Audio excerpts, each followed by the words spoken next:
Des hommes en blouse blanche affirment quelque chose et c'est pris pour la parole de Dieu. Je vous laisse quelques secondes. Des hommes en blouse blanche affirment quelque chose et c'est pris pour la parole de Dieu.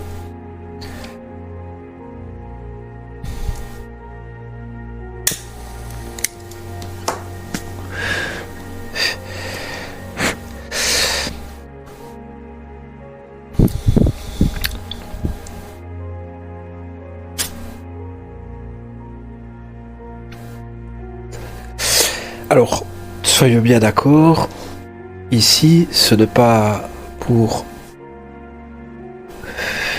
dévaloriser, accuser les scientifiques et le monde de la science en général. En vérité, entre la religion et la science, je choisis la science. La logique prime la raison. À savoir également que toutes les connaissances que j'ai partagées à travers mes bouquins sont logiques. Il y a un peu du mysticisme, donc une forme de croyance en l'invisible, mais raisonnée.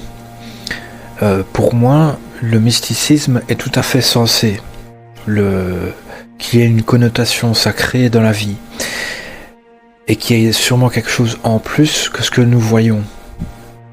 Pour moi, c'est une assurance, ce n'est pas une croyance. En fait, c'est logiquement beaucoup plus probable qu'il y ait quelque chose en plus que ce que l'on voit, qu'il n'y ait pas. En fait, à travers toutes les connaissances que j'ai accumulées et certains ressentis personnels.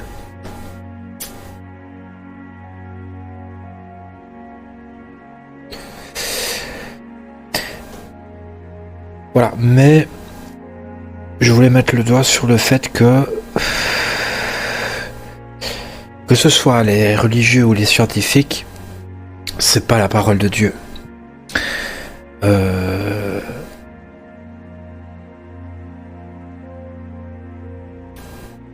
Ce qui est bien avec la science, néanmoins, c'est que plus l'échantillon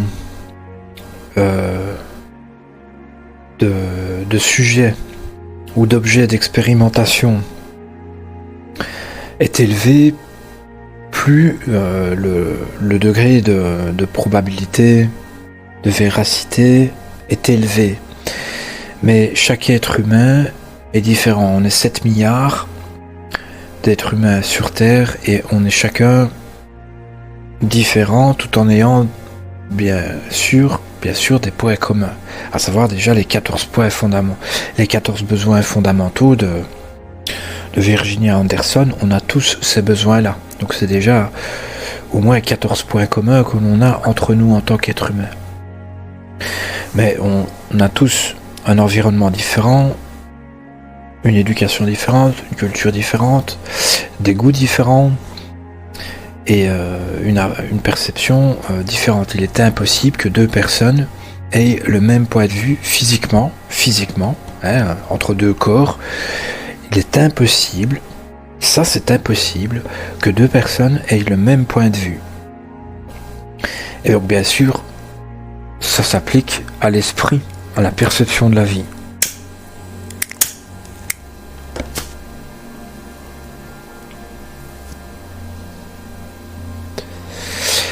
Donc de par ça, on a chacun une expérience différente, des ressentis, des perceptions différentes, bien que pouvant être similaires néanmoins, différents.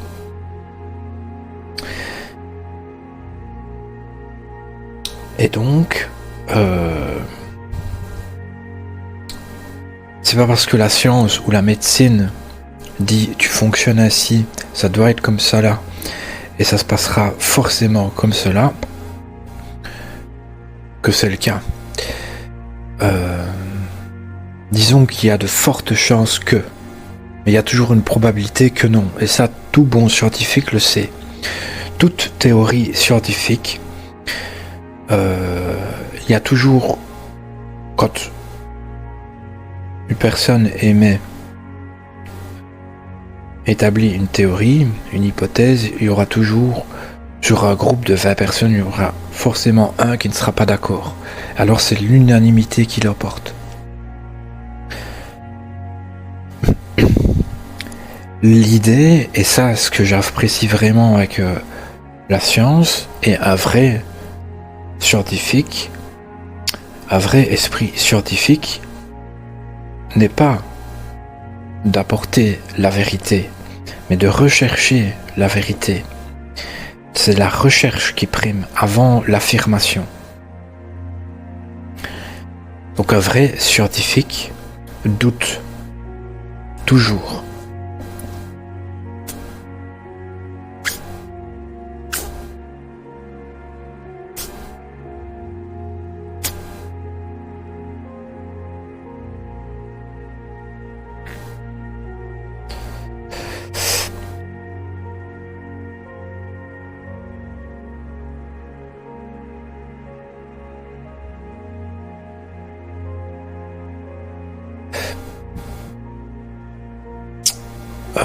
Voilà, mais je pense qu'il ne faut pas, du coup, se soumettre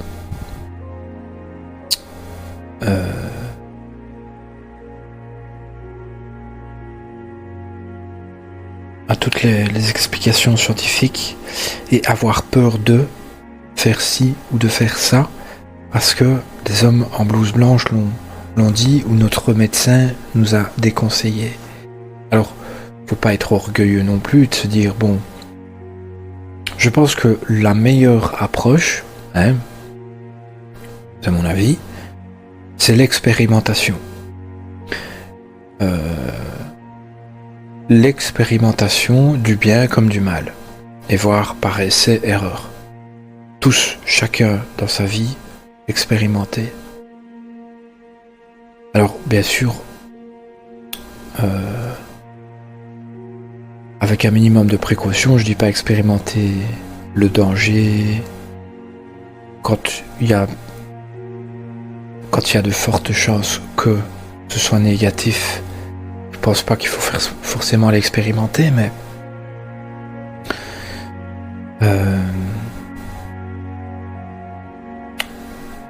bien des choses qui sont établies, des vérités entre guillemets établies, se doivent d'être expérimentées personnellement et pas avoir peur.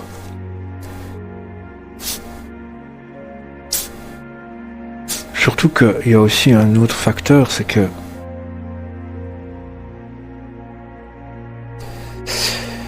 le monde est variable, est en continuelle modification, il n'y a pas de permanence. La permanence n'existe pas. Ça, c'est une vérité que les bouddhistes aiment mettre en valeur, mettre en évidence, mais scientifiquement, c'est tout à fait cohérent, tout à fait certain que la permanence n'existe pas. Tout est toujours en modification, en mouvement. Seul le mouvement est. Dans ce cas, toujours considérer qu'une vérité maintenant peut être fausse à l'avenir. Juste parce que l'être humain se modifie, les êtres vivants se modifient, l'univers entier.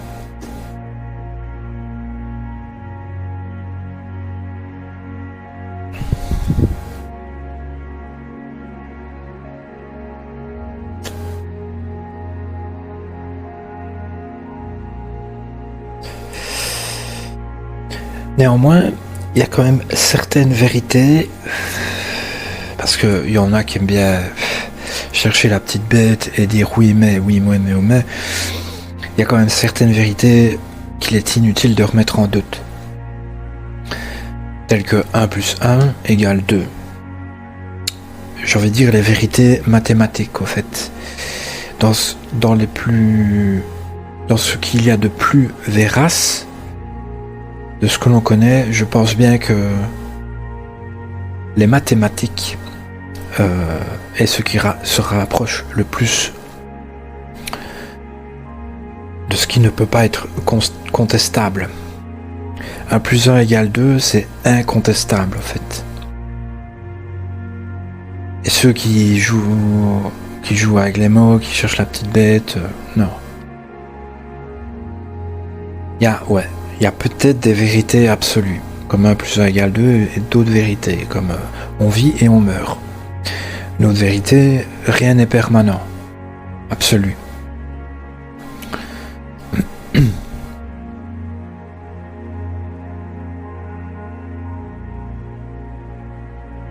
Et donc ça impliquerait également, et c'est mon cas, de croire en la logique.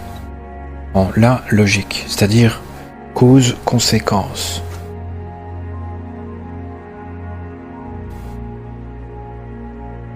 Tout n'est que... Voilà. J'adore cette vérité-là. Tout n'est que conséquence de cause. Tout ce que l'on observe dans l'univers a été causé. Le principe de causalité est absolu, incontestable. Alors, les origines, le pourquoi peut varier, donc l'origine de la cause peut varier, mais ça a toujours été causé. Et la conséquence de la cause devient elle-même une cause d'une prochaine conséquence. Si je fais ceci ou si je dis cela, c'est parce que, au préalable, dans le passé, il s'est passé ceci. Si je dis ceci et je fais cela maintenant, ça va provoquer une conséquence dans les minutes qui suivent, dans les années, dans les heures, peu importe. Tout ce qui est déclenché, tout ce qui se produit, toute activité humaine, animale, végétale, minérale, et maintenant technologique, électronique, et cause et conséquence. Une autre vérité absolue.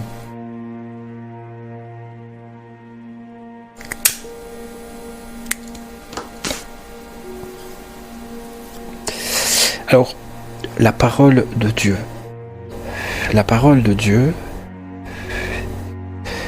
et là, ça peut être prétentieux de parler en son nom, encore une fois, mais j'aime bien penser que la parole de Dieu, c'est tout ce qui se rapproche, c'est tout ce qui pourrait être associé à de la vérité justement absolue. Et il y a aussi peut-être des petites vérités dans le sens du bon sens, avoir du bon sens. Et dans le bon sens, tout le monde peut en avoir. Tout le monde. Il n'y a pas que les scientifiques. Il n'y a pas que les prêtres. Il n'y a pas que les gourous ou les guides. Tout le monde peut avoir des petites vérités, des petites étincelles intérieures. Alors que ce soit Isaac Newton qui découvre la gravité, que ce soit Jésus-Christ qui nous dit « aimez-vous les uns les autres », ou que ce soit l'enfant de 6 ans qui dit à son papa « pourquoi tu cries sur maman ?» C'est de la vérité, ce sont des formes de vérité et c'est ça peut être, j'aime à penser que ce soit la parole de Dieu. Tout le monde, en quelque sorte, peut avoir cette petite étincelle en lui qui pourrait se rapprocher à la parole de Dieu.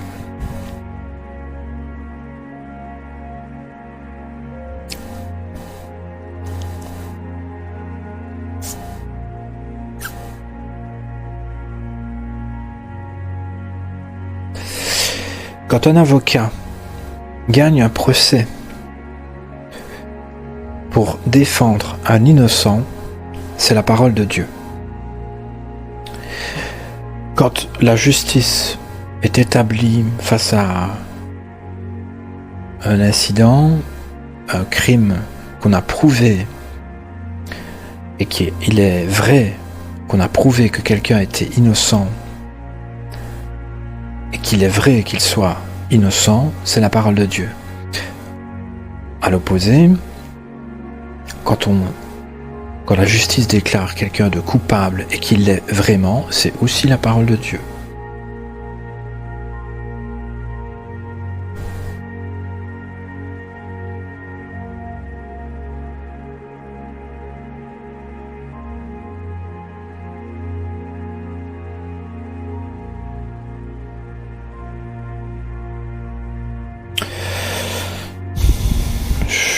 Je pense que c'est tout. Merci de me suivre et à demain ou à bientôt pour une nouvelle lecture.